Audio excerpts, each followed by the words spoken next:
Triplicamos tu primer depósito. Bono de hasta 305.000.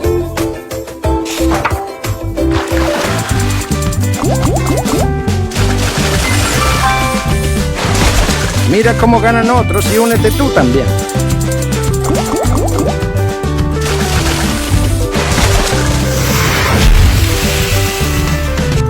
Regístrate y comienza a ganar ahora.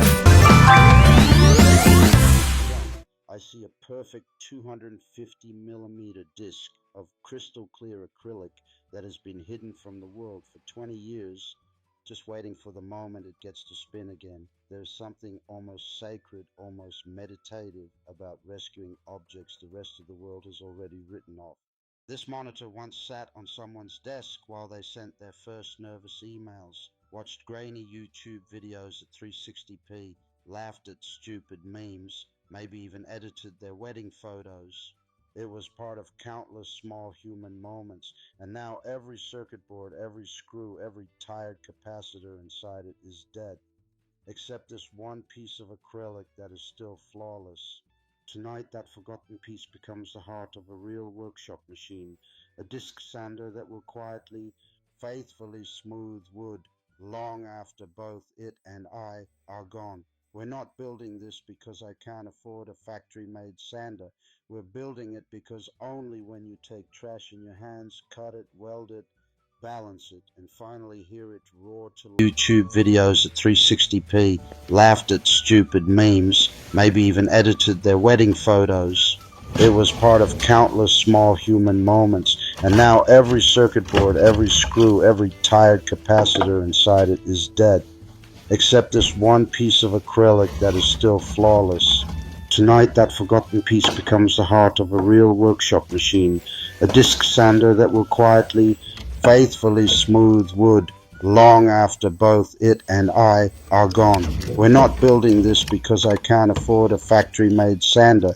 We're building it because only when you take trash in your hands, cut it, weld it, balance it, and finally hear it roar to life, do you truly understand what a tool actually is? A tool is not a product. A tool is a conversation between you, the material, and time itself.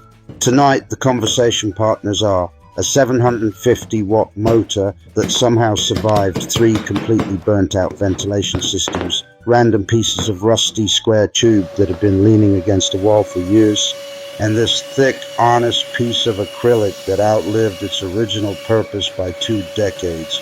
3 orphans, 1 new life. Let's begin. Disassembling an old monitor always feels like performing an autopsy on a small slice of history. You remove screw after screw, the plastic creaks and sighs like it's reluctant to give up its secrets, and finally you lift away the shroud. And there it is, 8mm of perfectly clear acrylic, untouched by scratches, untouched by sunlight for 20 years. I run my finger across the surface and it's cold, almost icy, but completely, brutally honest. This material never pretended to be anything it wasn't. It just waited, cutting a perfect 250mm circle without a CNC or a laser is an act of pure trust. Trust in the blade not to wander, trust in your hands not to shake, trust in the acrylic not to crack under pressure. You draw the circle the old school way, find the center with a compass and a steady pulse, and then you guide the blade slowly, breathing with the machine. When the disc finally drops free, it lands on the bench with a soft, satisfying thud, the exact sound something makes when it is born for the second time. Down on the floor waits the motor. It looks tired, covered in dust and old grease, but when I cleaned the bearings last week, it spun as smoothly as the day it left the factory. 750 watts, 2800 RPM, raw, uncomplicated power. Enough to turn impatience into dust in seconds. I build the frame from 20 by 20 square tube that has been rusting peacefully behind the garage since who knows when. I cut, I weld, I grind, I paint everything matte black so the machine almost disappears into the shadows and only the spinning disc remains the star of the show. Every extra gram, every unnecessary bracket I leave out. The secret to any good homemade tool is ruthless minimalism. Include nothing that doesn't have a reason to exist. Less is never lazy when it's honest. The work table is made from another piece of acrylic, thinner this time, almost delicate, but still strong enough to take real punishment. I cut a precise slot so the disc can rise through it like the moon through clouds.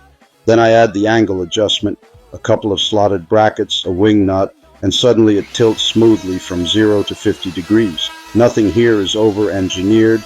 Nothing is fragile. It's crude, honest, and accurate to within half a degree, exactly what you need and not a single thing more.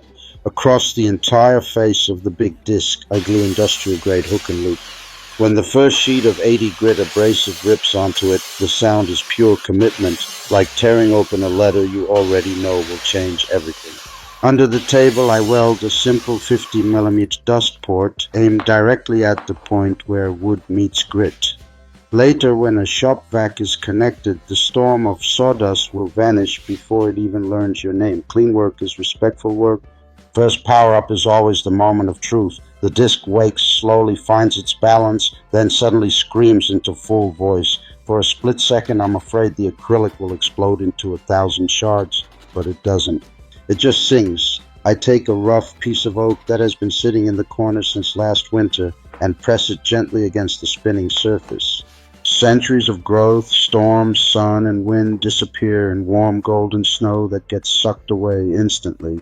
There is a deep, almost spiritual peace in that moment, watching time itself being erased while simultaneously creating something smooth, something new, something that will probably outlast me by another century.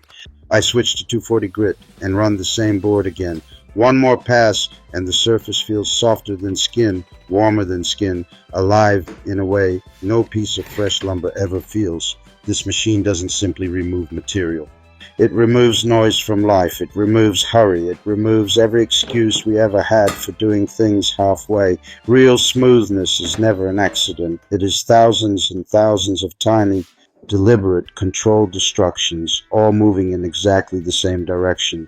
Every tool we build with our own hands carries a piece of our soul embedded in the welds, in the slight wobbles we manage to eliminate, in the small asymmetries only we will ever notice.